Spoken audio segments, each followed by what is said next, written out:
तो आज के हम इस वीडियो लेक्चर में पढ़ेंगे एच पैरामीटर के बारे में। तो बेसिकली हम कुछ क्वेश्चंस डिस्कस करेंगे जो कि एच पैरामीटर से रिलेटेड है। तो ठीक है, तो हम ये पहला क्वेश्चन देख रहे हैं।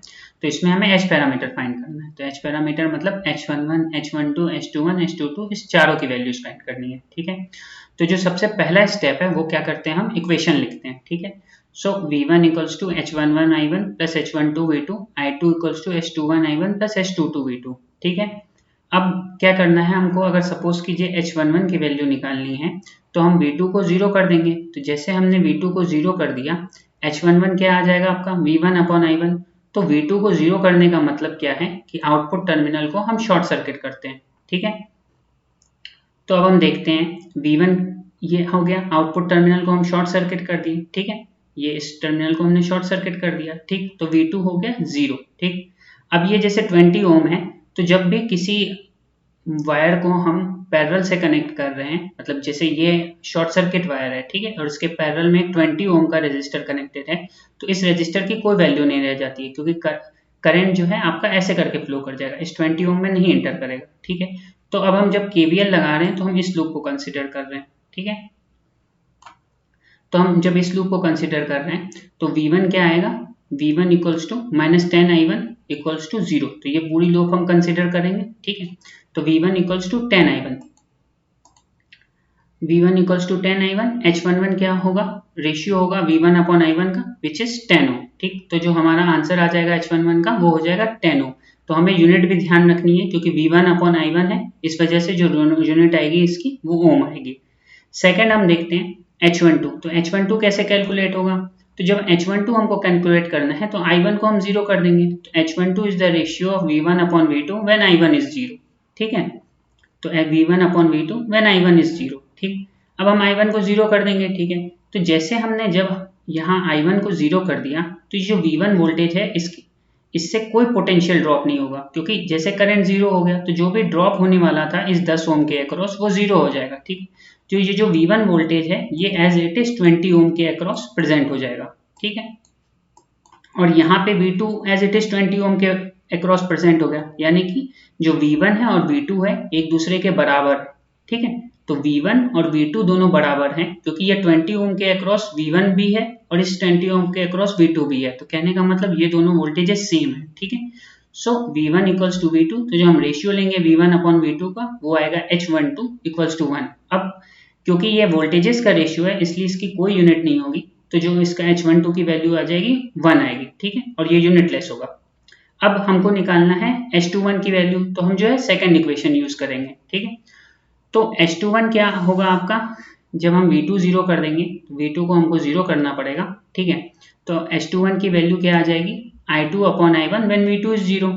तो वैसे ही हमने किया, V2 को 0 कर दिया। ठीक, मतलब V2 को 0 करने का मतलब है कि एक शॉर्ट सर्किट वायर से कनेक्ट कर देना। ठीक, तो शॉर्ट सर्किट वायर से कनेक्ट कर देना, तो जैसे इसके पैरेलल में 20 ओम रेजिस्टर था तो उसकी कोई वैल्यू नहीं रह जाएगी। ठीक, उसको हम लोग हटा सकते हैं। ठीक, तो जो हमारा इक्विवेलेंट सर्किट बनेगा वो क्या बनेगा, V1 और यहाँ 10 ओम का रेजिस्टर, यहाँ से करंट आ रही है I1 और यहाँ से आपकी करंट जा रही है I2। ठीक है, और V2 तो 0 है ही। तो अब हम देख सकते हैं इस इक्वेशन में कि I1 और जो I2 है इन दोनों की डायरेक्शन जो है अपोजिट है। ठीक है, तो दोनों की जब डायरेक्शन अपोजिट है तो I1 क्या होगा, -I2 के बराबर। ठीक है, क्योंकि दोनों की डायरेक्शन अपोजिट। ठीक, तो I2 अपॉन I1 क्या हो गया, -1। तो H21 की वैल्यू जो आ गई वो क्या आ गई, -1, क्योंकि इसकी भी कोई यूनिट नहीं होगी क्योंकि दोनों करंट का रेशियो है। ठीक है, तो H21 की वैल्यू यहाँ आ गई। अब H22 की निकालनी है, सेम उसी इक्वेशन में हम I2 रेशियो निकालेंगे I2 अपॉन V2 का व्हेन I1 इज 0। ठीक है, तो जब हमें I2 अपॉन V2 का रेशियो निकालना है और I1 को 0 करना है, ठीक है, तो I1 को हम यहाँ 0 कर देंगे। ठीक है, तो जो I2 करंट है वो इस लूप में ही फ्लो करेगी, क्योंकि I1 जब 0 कर रहे हैं इसका मतलब कि ये जो आपका पोर्ट है, इनपुट पोर्ट, ये हमने ओपन सर्किट कर दिया है। तो जब ओपन सर्किट कर दिया तो ओपन सर्किट में तो वैसे भी कोई करंट नहीं जाएगी, तो जो I2 करंट है वो इस लूप में ही फ्लो करेगी। ठीक, तो अब इस लूप में हम KVL लगाते हैं, तो कैसे लगेगा, V2 इक्वल्स टू -20 I2, क्योंकि I1 तो यहाँ 0 है। ठीक, तो V2 इक्वल्स टू 20 I2, तो I2 अपॉन V2 क्या हो जाएगा, 1 अपॉन 20 विच इज 0.05। अब क्योंकि I2 अपॉन V2 है तो जो इसकी यूनिट होगी वो होगी MHO। ठीक है, ओम का उल्टा MHO। ठीक है, और ये इक्वल हो जाएगा H22 के। तो इस तरीके से हमने चारों पैरामीटर फाइंड कर लिए। तो ये आपका पहला क्वेश्चन हो गया, ठीक है। अब चलते हैं नेक्स्ट क्वेश्चन की तरफ।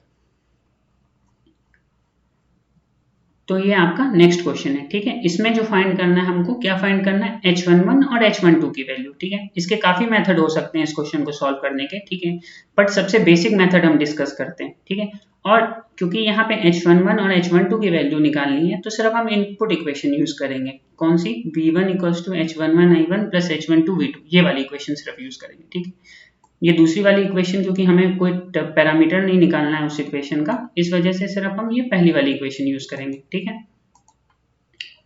तो देखते हैं आगे। तो H11 कैसे निकालेंगे, वैसे ही V1/I1 when V2 is 0, ठीक है।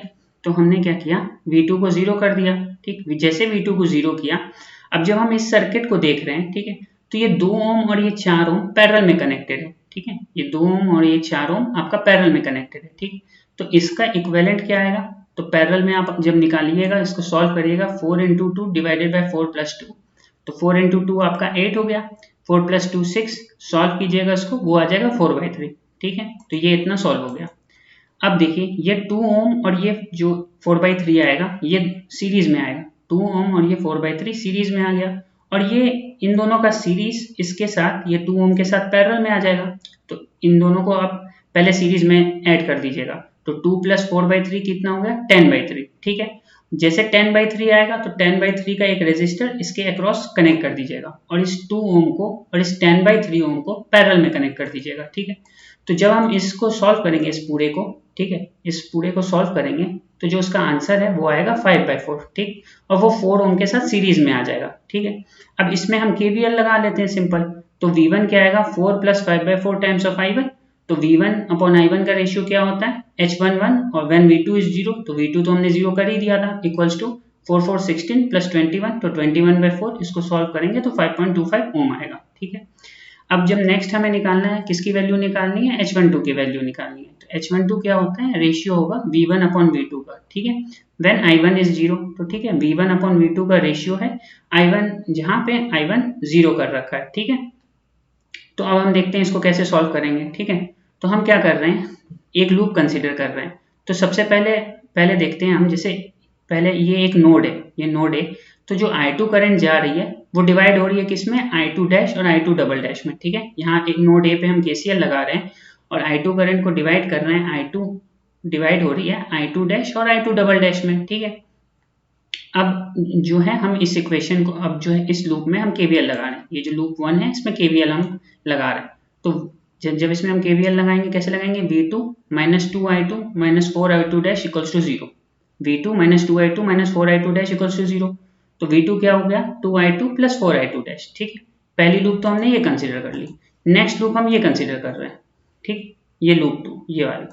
तो इसमें कैसे लिखेंगे, V2 - 2I2 - 2I2" - 2I2", ठीक है। ये लूप कंसीडर कर रहे हैं, ठीक है, क्योंकि इसमें हमने करंट 0 मान लिया है, तो जो I2' करंट है वो इस ऐसे फ्लो करेगी, ठीक है, आपके ऐसे इस सर्किट में I2' जो फ्लो करेगी आपकी ऐसे फ्लो करेगी, ठीक है, इधर नहीं जाएगी, क्योंकि ये हमने I1 यहाँ पे 0 मान रखा है और इसको ओपन सर्किट कंसीडर कर रखा है, ठीक है। तो KVL जब हम लगाएंगे लूप 2 में, तो क्या आएगा, V2 - 2I2 - 2I2" - 2I2" = 0। तो V2 क्या हो गया, 2I2' + 4I2'। अब जब हम इन दोनों इक्वेशन को देखेंगे, तो इन दोनों इक्वेशन में हम देखेंगे LHS पार्ट सेम है, तो इसका RHS पार्ट भी सेम होगा। तो इन दोनों इक्वेशन को इक्वेट करेंगे अब हम। तो 2I2 + 4I2' = 2I2 + 4I2'। अब ये 2I2 और ये 2I2 कैंसिल हो गया, ये 4 और ये 4 कैंसिल हो गया। तो क्या रिलेशन आ गया I2 और I2" के बारे में, I2' = I2", ठीक है। अब नोड ए पे हमने KCL लगाई थी, तो KCL क्या आ रहा था, I2 = I2' + I2"।